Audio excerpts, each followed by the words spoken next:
Hello, English classes. Welcome to week 2. So this week and next week, we're going to be exploring photo essays. So of course, photo essays are series of photos that are paired with captions, short captions, and they're either to tell a story or to create a theme. So those are really the two main types of photo essays that we're going to be exploring, but also looking at some of the different genres that are a part of both of those main types. So we are going to be exploring this week a few already created photo essays that are out there. And the next week, we're actually going to be creating our own. So looking again at those two main types of photo essays, the first being thematic. So of course, this one is creating a theme. So the creator or writer is speaking to a specific subject and their belief about said subject, that subject. So it conveys a powerful message to the viewers, even though it does not necessarily follow a chronological sequence like a story would. It still maintains a logical sequence that allows us, the viewer, to understand the message and see that correlation between the photos and the caption. So there's still a logical sequence that is there to create that theme. The final image, like you would when you have your concluding paragraph in a written essay, works to drive home the theme and the entire meaning of that essay. Okay. The second is narrative. So this really revolves around a story that the creator wants to share with the viewers. So here it's usually more a logical, chronological order.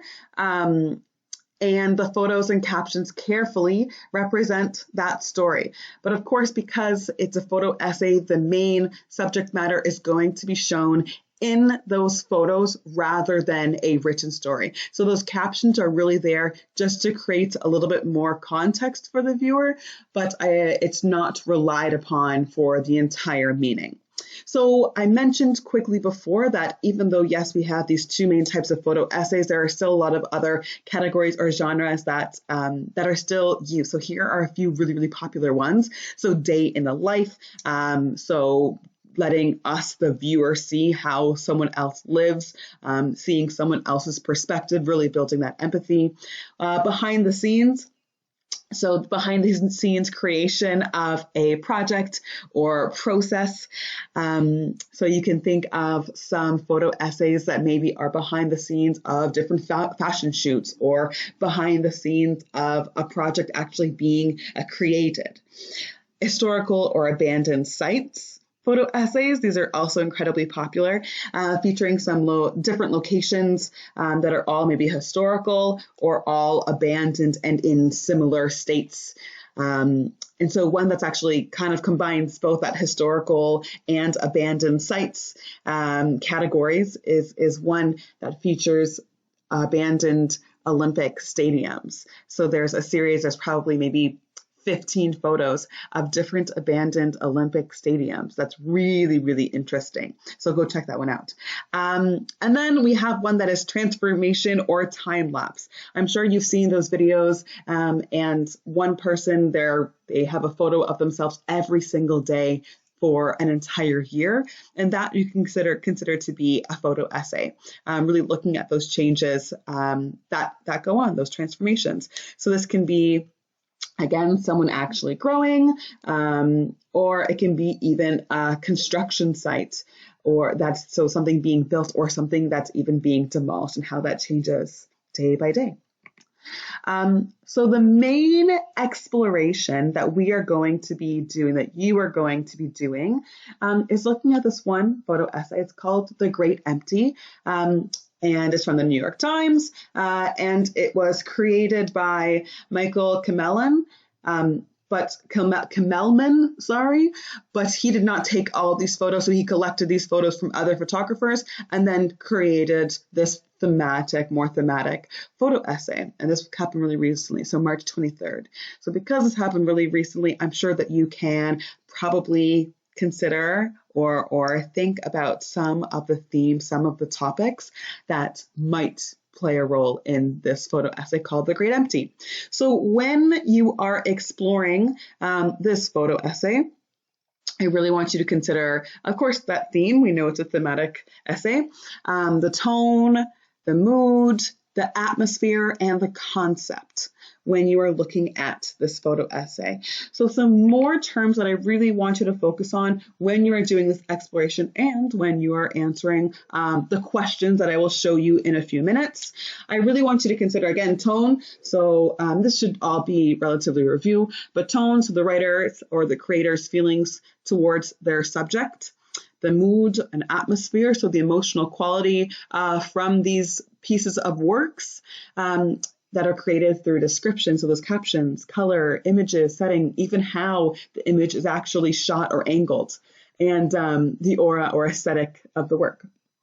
The concept, so the idea or belief or general notion that is seen throughout the photo essay. The theme, what the viewer thinks, so what we think about the piece is about, or what the creator is trying to actually say about the subject. Very, very similar.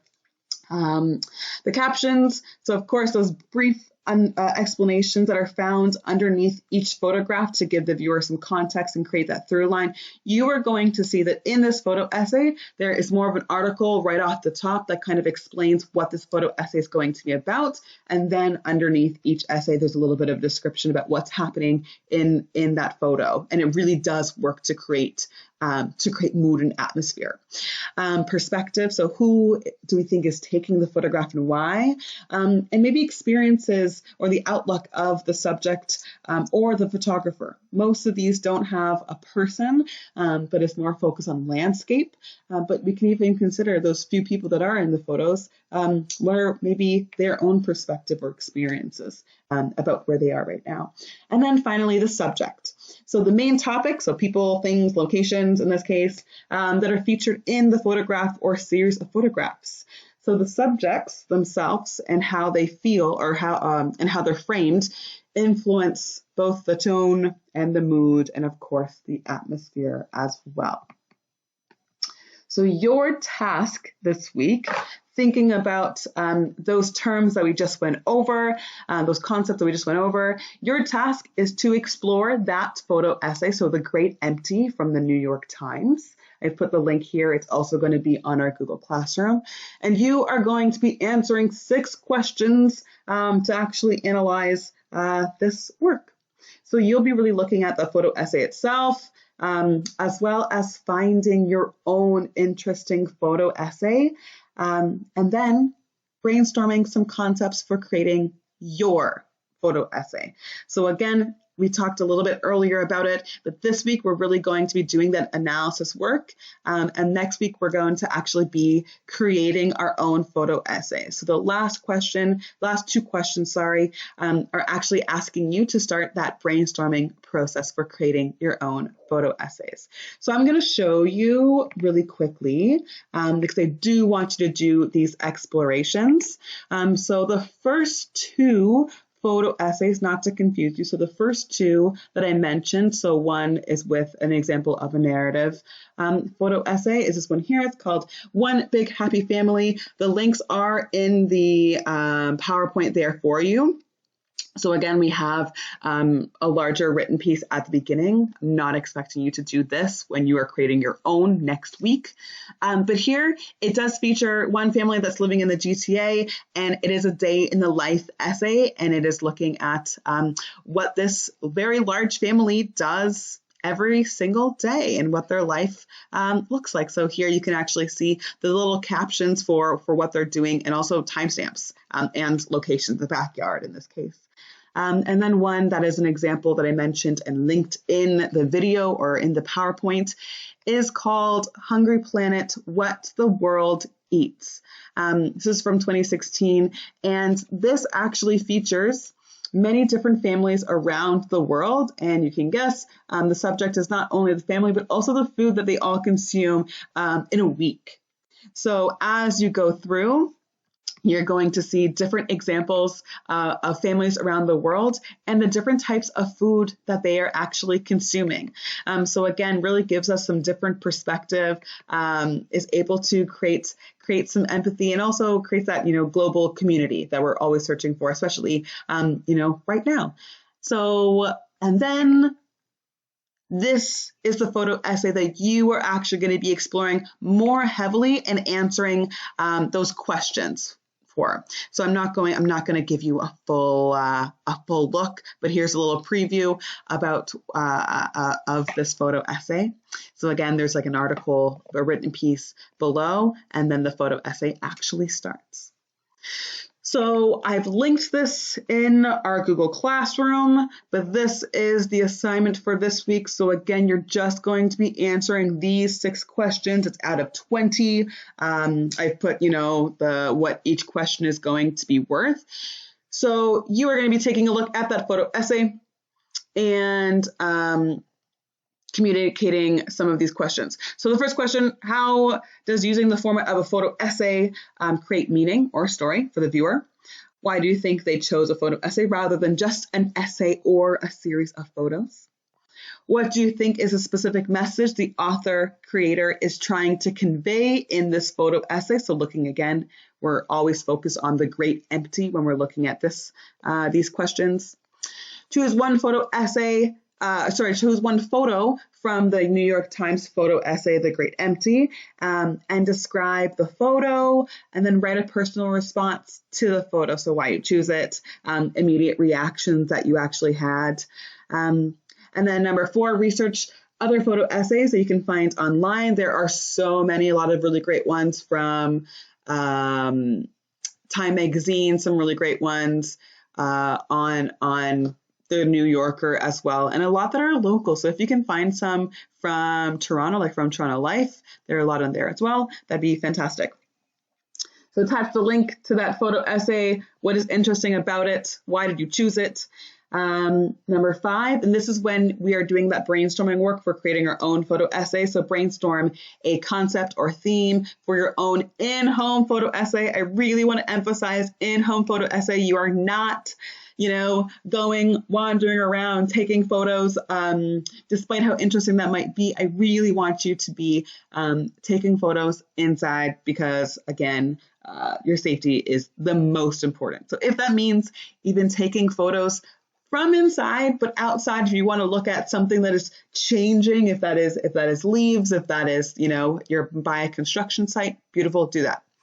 And then number 6, other than the overall theme, list at least 2 ideas for photos that you can include in the photo essay that you're going to be creating next week. So next week, you're actually going to be creating, and you'll be asked to create or do 8 pictures in total. So that's the work that you're going to be doing this week. Tomorrow, because hopefully you're watching this on Wednesday. So tomorrow we will have our or actually you'll be watching this on Wednesday or Thursday. I have 2 classes. So tomorrow for both of you will be, we'll have our office hours. Okay. Email me if you have any questions. I will talk to you all soon. Have a great day.